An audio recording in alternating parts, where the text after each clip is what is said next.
کیا آپ جانتے ہیں وہ کیا وجوہات تھی جن کی وجہ سے نواز شریف اور بے نظیر کو اپنا اقتدار گنوانا پڑا؟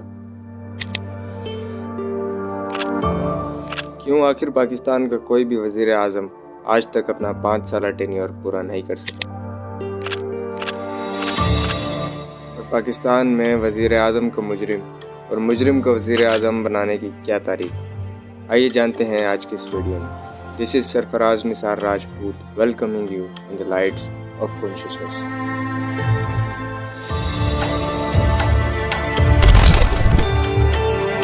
1970 یہ وہ سال تھا جب پاکستان میں پہلی مرتبہ ڈیموکریٹک الیکشنز ہوئے۔ یہ الیکشنز مجیب الرحمان کی عوامی لیگ نے اکثریت سے جیت لیے تھے، مگر پھر بھی وہ اپنا حق حاصل کرنے سے محروم رہے۔ مجیب الرحمان کو پاور میں نہ آنے دینے کی وجہ تھی پاکستانی آرمی کا ڈر۔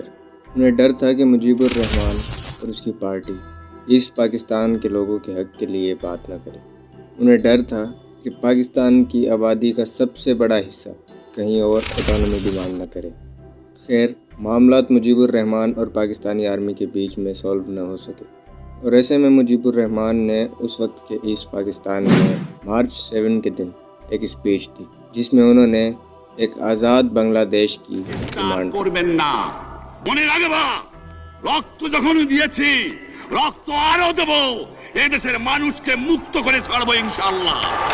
اور پھر تاریخ نے سکوت ڈھاکہ بھی دیکھا۔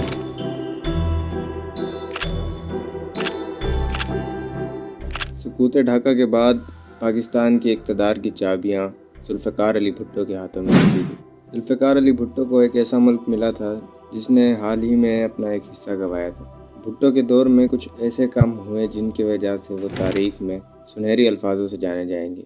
ان کا پہلا اہم کام تھا 90,000 پاکستانیوں کو بھارتی جیلوں سے چھڑوا لانا۔ یہ کام انہوں نے چائنا کے ذریعے بنگلہ دیش اور انڈیا پر پریشر ڈلوا کر کیا۔ دوسرا کام تھا پاکستان کے کانسٹیٹیوشن کی ڈرافٹنگ۔ اور تیسرا اور سب سے اہم کام، جس کی وجہ سے آج پاکستان اپنے بیرونی دشمنوں اور دنیا کی بڑی بڑی طاقتوں کو نظریں دکھا کر بات کر سکتا ہے، وہ کام تھا نیوکلیئر پروگرام سٹارٹ کرنا۔ پولیٹیکل ٹرموائل، فوج میں ہو رہی پاور سٹرگل اور ان پر لگائے جانے والے ڈیموکریٹک پروسیس کو ڈسٹرب کرنے کے الزام، ان سب چیزوں کی وجہ سے بھٹو 1974 میں ریزائن کرتے ہیں اور پاکستان میں دوبارہ سے جنرل الیکشنز کا انعقاد ہوتا ہے۔ بھٹو ان چند شخصیات میں سے تھے جو سکوت ڈھاکہ کے بعد عوام میں اپنی امیج اور پذیرائی بچا پائے۔ حالانکہ یہ وہی بھٹو تھے جن کے بارے میں مجیب الرحمان اپنی اسپیچ میں کہتے ہیں کہ بھٹو صاحب کہہ رہے ہیں کہ اگر مشرقی پاکستان کا کوئی ایم این اے پاکستانی اسمبلی میں آنے کی کوشش کرے گا تو ہم اسمبلی کو خون سے نہلا دیں گے۔ پاکستانের মেম্বাররা যদি এখানে আসে তাহলে কষাইখানা হয়ে যাবে۔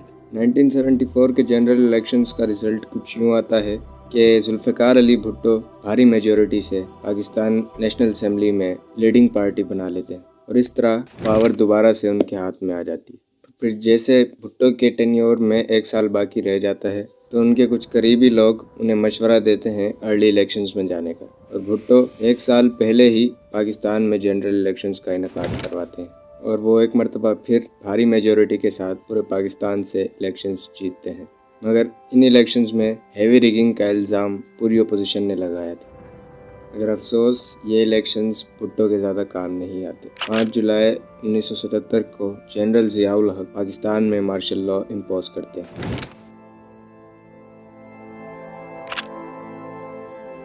مسٹر بھٹو کی حکومت ختم ہو چکی ہے، سارے ملک میں مارشل لا نافذ کر دیا گیا، اور یوں بھٹو کے اقتدار کا خاتمہ ہو جاتا ہے اور پھر وہ پھانسی پر چڑھتے ہیں۔ بھٹو کے مرنے کے بعد پاکستانی سیاست میں اب 2 نئے چہروں کی انٹری ہوتی ہے۔ ایک تو ان کی خود کی بیٹی تھی بے نظیر بھٹو، اور دوسرے تھے میاں محمد نواز شریف۔ جہاں نواز شریف کا ٹلٹ ضیاء الحق کی طرف تھا کیونکہ ان کو لانے والے وہی تھے، دوسری طرف بے نظیر نے پاپ کا بدلہ لینے کے لیے ضیاء الحق کے خلاف کیمپینز کر رہی تھی۔ اس مہم کے دوران بے نظیر کو جیل بھی کاٹنی پڑی اور اس کے بعد وہ سیلف ایگزائل پر بھی گئی۔ اور پھر وہ دن آتا ہے جب پاکستان میں ڈیموکریسی ریوائیو ہونے کی امیدیں جاگتی ہیں، اور یہ دن تھا 17 اگست، جس دن پاکستان کے ڈکٹیٹر ضیاء الحق کا طیارہ کریش ہوتا ہے۔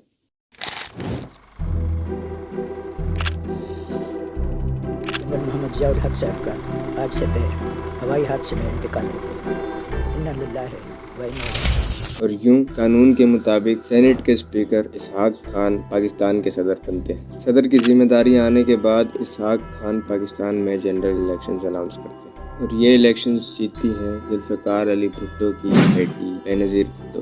اور یوں لبرلز کی آنکھوں کا تارا اور مذہبی طبقے سے ٹسل رکھنے والی بینظیر پہلی مرتبہ پاکستان کی وزیر اعظم بنتی ہے۔ مگر اپوزیشن میں ایک شخص بینظیر کا سر کا درد بنا ہوا تھا، اس کا نام تھا میاں محمد نواز شریف۔ بینظیر کی پولیٹیکل اپوزیشن اور میڈیا دونوں ہی بینظیر کے اوپر مس گورننس اور کرپشن جیسے الزام لگا رہا تھا۔ اسی دوران آصف علی زرداری کو ایک نک نیم ملا، مسٹر 10%۔ ان سب ایلیگیشنز اور لیک آف ٹرانسپیرنسی کی وجہ سے بینظیر کے لیے ایک پولیٹیکل ٹرموائل کھڑا ہو گیا۔ اور پھر نیوز آتی ہے کہ غلام اسحاق خان نے 8th امینڈمنٹ کے زور پہ بینظیر کی گورنمنٹ کو ڈسمس کر دی۔ گورنمنٹ کو ڈسمس کرنے کے ساتھ ساتھ غلام اسحاق خان نے الیکشنز کروانے کے لیے اسمبلی کو بھی ڈیزالو کر دیا تھا۔ بینظیر زیادہ کچھ کر نہیں پائی، ہاں البتہ انہوں نے اپنے ڈسمس ہونے کا الزام پاکستانی آرمی پر لگا دیا۔ خیر، الیکشنز کے 2 سال بعد ہی پاکستان میں دوبارہ جنرل الیکشنز کا انعقاد کیا گیا اور اس مرتبہ فل فلیج پولیٹیکل کیمپین کرنے والے میاں محمد نواز شریف میدان مار جاتے ہیں اور یوں اس بار پرائم منسٹرشپ کی گدی میاں محمد نواز شریف کے ہاتھ لگتی ہے۔ پولیٹیکل محاذ پر بینظیر ان کی حریف تھی ہی، مگر اصل خطرہ انہیں کسی اور سے تھا اور وہ تھے پریزیڈنٹ غلام اسحاق خان۔ جہاں پولیٹیکل محاذ پر بینظیر بھٹو ان کے خلاف کرپشن کے ایلیگیشنز لگا رہی تھی اور فل فلیج کیمپین کر رہی تھی، وہیں ان کی گورنمنٹ کو ایک اور چیلنج درپیش تھا اور وہ چیلنج تھا سندھ میں بگڑتی لا اینڈ آرڈر کی سچویشن۔ ملک میں انسٹیبلٹی تھی، پرائم منسٹر کے اوپر کرپشن کے ایلیگیشنز تھے، اپوزیشن نے ناک میں دم کیا ہوا تھا۔ اوورآل نواز شریف کے لیے سچویشن کافی کیٹاسٹرافک تھی، پر جو صرف 3 سال میں ان کی حکومت ختم ہونے کی وجہ بنی وہ تھی لیک آف ٹرانسپیرنسی اور کرپشن ایلیگیشنز، جن کی بنیاد پر غلام اسحاق خان صاحب نے 1993 میں نواز شریف کو ڈسمس کیا۔ مگر اس مرتبہ نواز شریف کا جواب تگڑا تھا۔ نواز شریف نے اپنی حکومت ڈسمس ہونے کے بعد سپریم کورٹ کے دروازے کھٹکھٹائے، جس پہ سپریم کورٹ نے نواز شریف کی حکومت کو دوبارہ سے ریسٹور کر دیا۔ کرٹکس یہ الزام لگاتے ہیں کہ نواز شریف نے اس وقت کے سپریم کورٹ کے جسٹسز کو اپنے ساتھ ملایا تھا اور اپنی مرضی کا فیصلہ کروایا تھا۔ خیر، نواز شریف کی حکومت تو ریسٹور ہو گئی تھی، مگر صدر غلام اسحاق خان کا سافٹ ویئر ابھی بھی اپڈیٹ نہیں ہوا تھا۔ ان کا رویہ نواز شریف کے ساتھ بدلا نہیں، یہاں تک کہ ایسے مومنٹس بھی دیکھنے کو ملے کہ صدر اور پرائم منسٹر ایک جنازے پر ایک ساتھ تو کھڑے ہیں مگر بات چیت تک نہیں کی۔ چلتے چلتے یہ ٹینشنز اتنی بڑھ گئی تھی کہ اس وقت کے chief of army staff general Abdul Waheed Kakar کو بیچ میں انوالو ہونا پڑا۔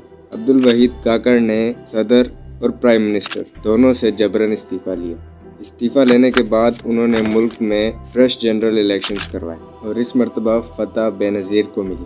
یہ سچویشن دیکھ کر ایسا لگتا ہے کہ اس وقت کوئی ریوالونگ ڈور گیم چل رہی تھی پاکستان کی پولیٹکس میں۔ اس بار بینظیر کی گورنمنٹ کا جو ابتدائی مسئلہ تھا وہ تھا تھن میجورٹی کا ہونا۔ تھن میجورٹی کے ہونے کی وجہ سے ایک تو اقتدار جانے کی تلوار سر پر ویسے ہی لٹکی رہتی تھی، دوسرا بلز اور امینڈمنٹس پاس کرنے میں بہت سی مشکلات کا سامنا کرنا پڑتا تھا، اور ایسے میں اپوزیشن میں نواز شریف بھی سرگرم تھے اور سونے پہ سہاگا تھا ان کے اوپر لگائے جانے والے کرپشن ایلیگیشنز، اور نام سر فہرست تھا آصف علی زرداری کا۔ اس بار ان کی نک نیم کی شان میں اضافہ کیا گیا اور اب انہیں کہا جاتا تھا مسٹر 20%۔ اور اب پریزیڈنٹ فاروق لغاری نے آپریشن کلین اپ بھی سٹارٹ کر دیا تھا، جن میں پولیٹیشنز اور بیوروکریٹس کے ایلیجڈ کرپشن کو انویسٹیگیٹ کیا جا رہا تھا، اور ان میں سے ایک پولیٹیشین بینظیر بھی تھی۔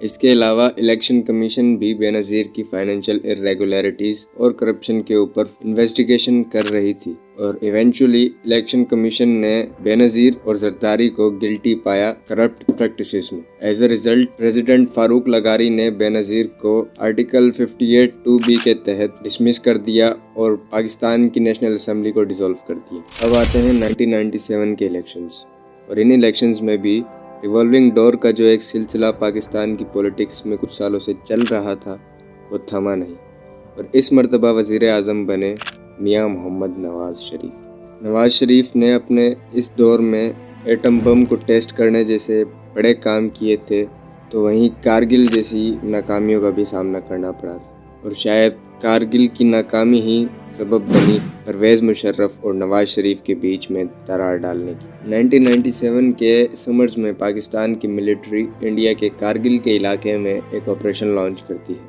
اور یہ آپریشن پاکستانی آرمی کے لیے کچھ مفید ثابت نہیں ہوتا۔ Even it was a setback for Pakistani army.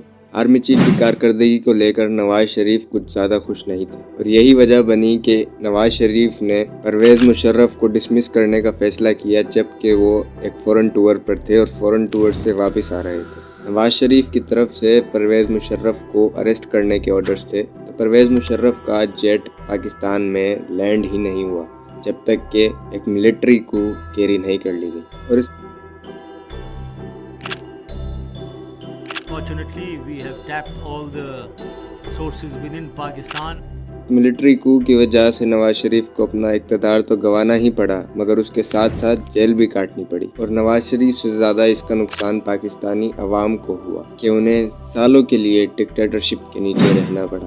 اب دور شروع ہوتا ہے پرویز مشرف کی ڈکٹیٹرشپ کا۔ شروع میں تو پرویز مشرف کو امریکہ کی پذیرائی حاصل تھی، کیونکہ امریکہ اس وقت وار آن ٹیرر پہ تھا، مگر جیسے جیسے وقت گزرتا گیا تو پاکستان میں سے انٹرنلی بھی پرویز مشرف پر پریشر بلڈ ہوا، اور لندن میں ملک کے دو بڑے پولیٹیکل جائنٹس بے نظیر اور نواز شریف نے 14 مئی 2006 کو چارٹر آف ڈیموکریسی بھی سائن کر لیا تھا۔ اس کے علاوہ اب امریکہ بہادر کی جانب سے بھی پرویز مشرف پر پریشر تھا ڈیموکریسی کو ریوائیو کرنے کا۔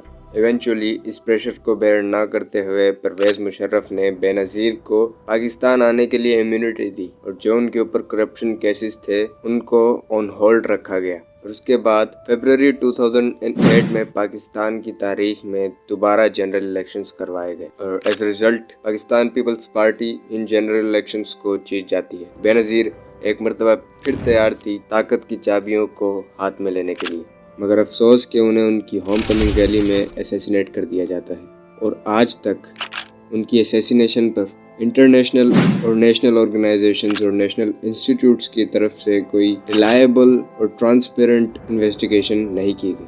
Point to be noted, Bilawal Bhutto اس اسیسینیشن کا الزام بھی پرویز مشرف پر لگاتے ہیں۔ When you say the government, that was President Pervez Musharraf. Yes. You blame him for your mother's death? He murdered my mother.